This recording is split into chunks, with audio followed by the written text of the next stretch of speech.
Well, I gotta say that this video has a slight air of sadness about it. Tom has decided to sell his S9. Beautiful build, absolutely fabulous. Done no hours. Of course, it's silly to say it's done none. It has. He's done maybe 20-something hours. I will have to check. But what a fabulous plane. He's been flying it over our place for about a year now. Flies it about once every couple of weeks when the weather's not too cold. And believe it or not, he's only asking $47,000 for it. I think he should ask quite a bit more, but he's not. That's what it cost him, so that's what he wants to sell it for. Which is really a surprise. I didn't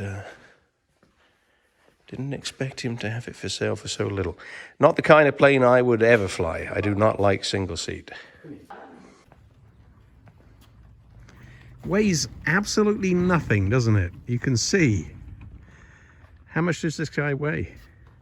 It's 515 pounds. Golly. 515 pounds, 100 horsepower. Brand new 912 Yeah. ULS.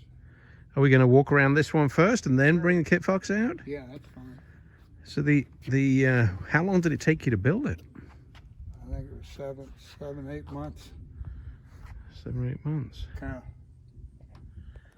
drug it a little bit so I'd make it have something through the winter to get done. And is this the one that you were talking about, a particular style of painting that you did? This is Lowe's house paint, latex house paint. Exactly. And who would ever know? And it was put on with one of those little 4-inch foam. Right. rollers. Now And it's regular latex house paint. Yeah, it's got poly fiber silver, the UV protectant, Right. and then it's got a coat of polyfiber white paint as a base coat, but then all the color is latex house paint. Wow. And It's amazing. It looks like a sprayed on finish. it resists the gas real good and oil, cleans up easy and cheap. Does not look like that has been put on with a roller. Did you scuff your plane? What is this? Yeah, I did. How do you do that? I think I did that when I was putting these, trying to fit these pins. Now this is sprayed, this is what do you call it,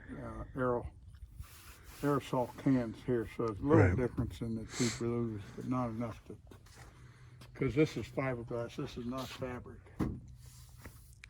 Golly, 515 you said? 515 pounds. God, there's nothing to it, is there? Open that up. And it's not quite as minimalist as Tweety Bird that we will see in a minute. So what's the hole in the middle for?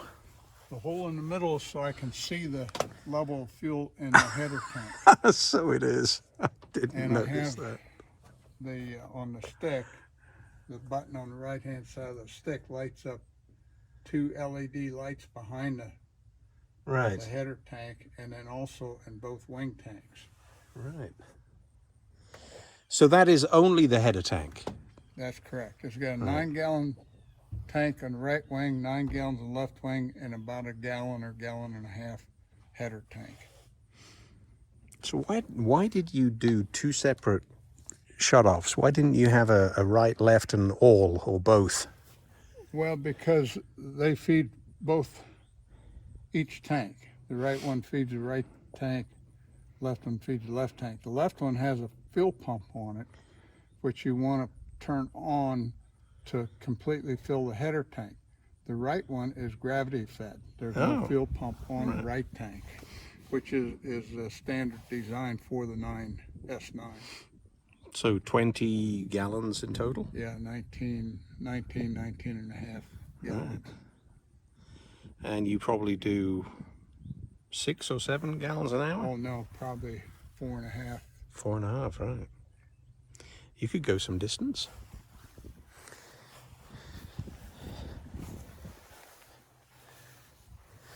Isn't it nice to see pins in places where there should be pins? Yeah. Not that I've had a recent experience with that, but I put electric flaps in this.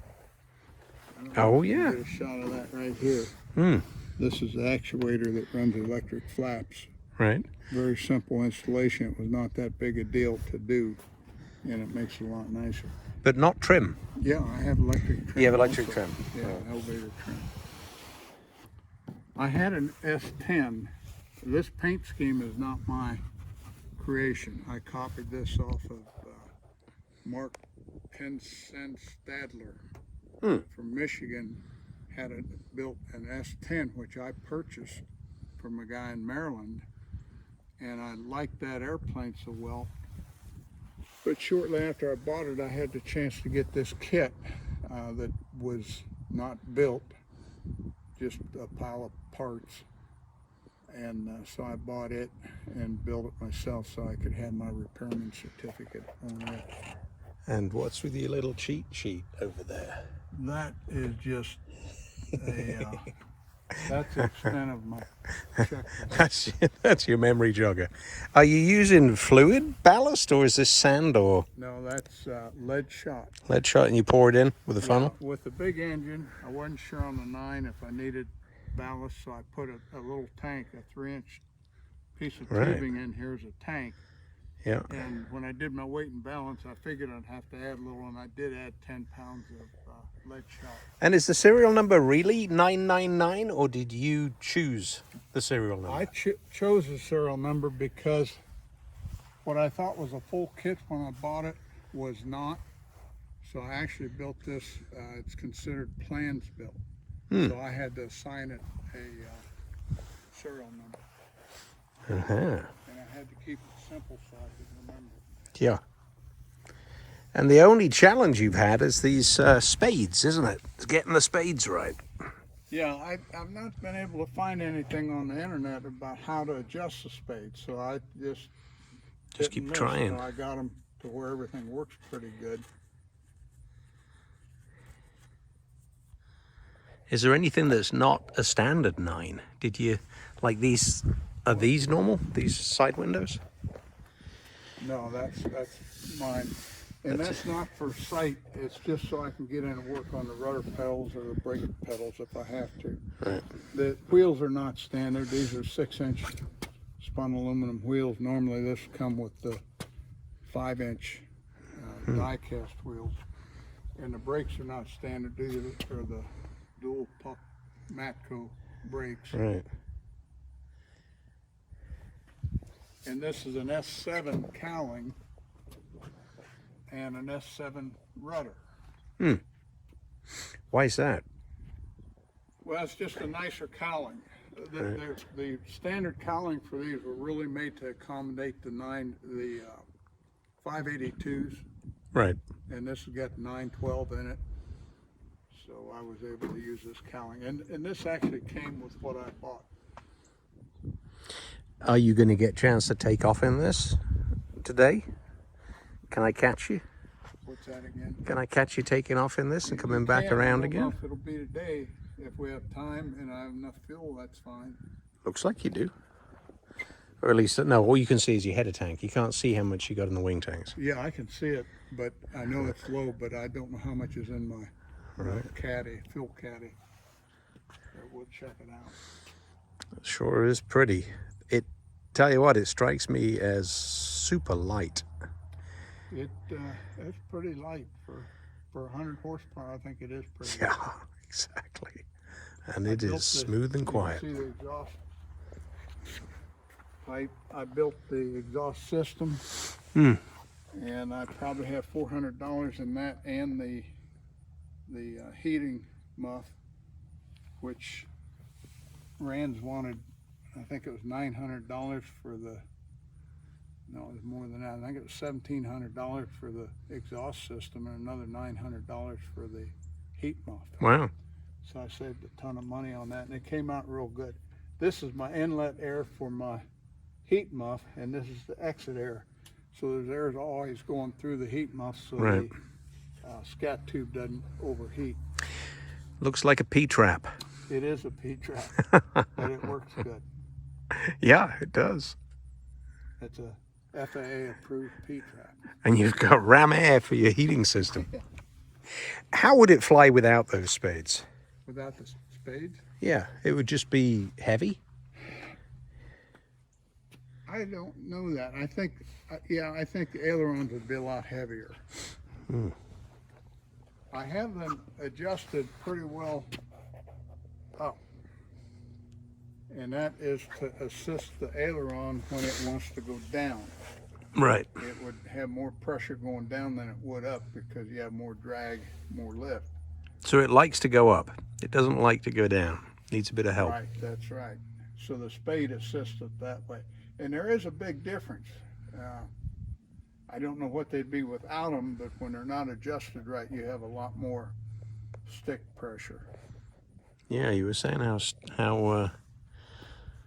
hard it was to roll out of a turn when you initially did your flight. Yeah, well, that was due to the flaps. The flaps on this are only supposed to have 10 degrees flaps on it. So you have completely up and then down 10 degrees. But with the electric system I put on it, I had 20 degrees to play with. So I thought that a little bit of up aileron, flaperon, would give me a better cruise speed. But it didn't really make much difference other than it would make it hard to roll out of a bank. Right. And the same way with the down. If you get more than 10 degrees down flaperon, then it gets squirrely. Once you roll into a turn, it's hard to roll out of it. So, And it's a convex bottom to the cord, isn't it? It's not straight. No, it's not. It's actually, I don't know what common airfoil they call that. Yeah, it's airfoil maybe. It's not straight. It's not straight. It's curved. Yeah, it's convex. But it's not. It's convex. It's not outwards. concave Yeah. like the kit rock. That's interesting, isn't it? I mean, it's got a heavy top to the airfoil. Then down underneath the wing, I've got Rand's Clan. That is a form that Mark Stedler started in Michigan. It's still a form. It's still on the internet. You can get on there.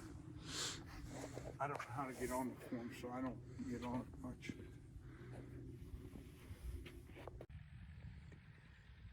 Here comes Tom in the S9.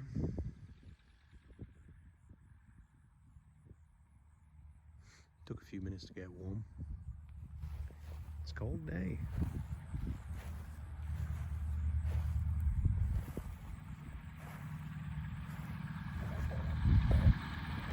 Isn't it funny how it makes the Kit Fox look big? There's not many aircraft that can make a Kit Fox look large.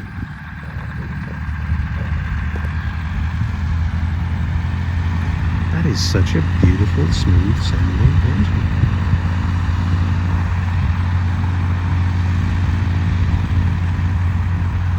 It's nice and warm and he's ready to go.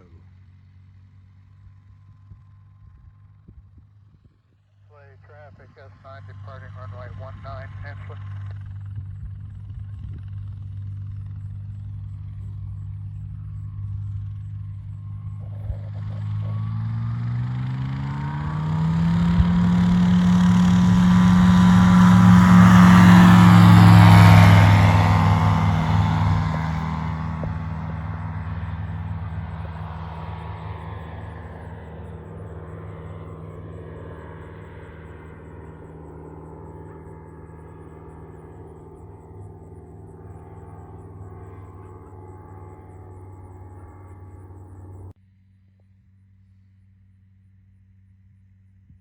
Golly, it's almost impossible to see him. Very low, I would say 50 feet.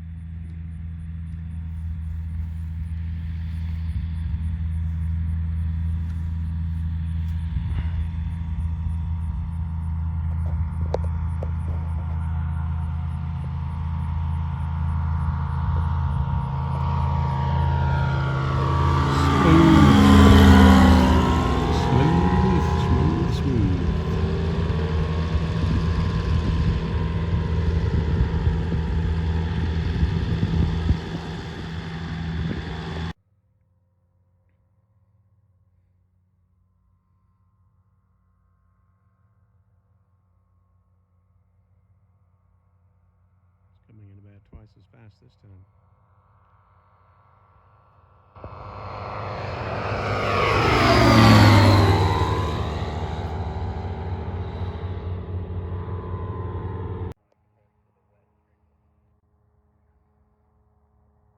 So that is Tom scooching along at about 2 feet off the ground.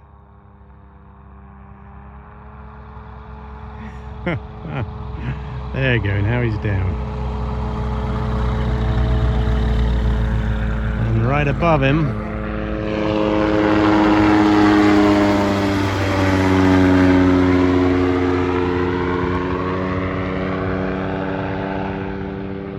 there goes Rick.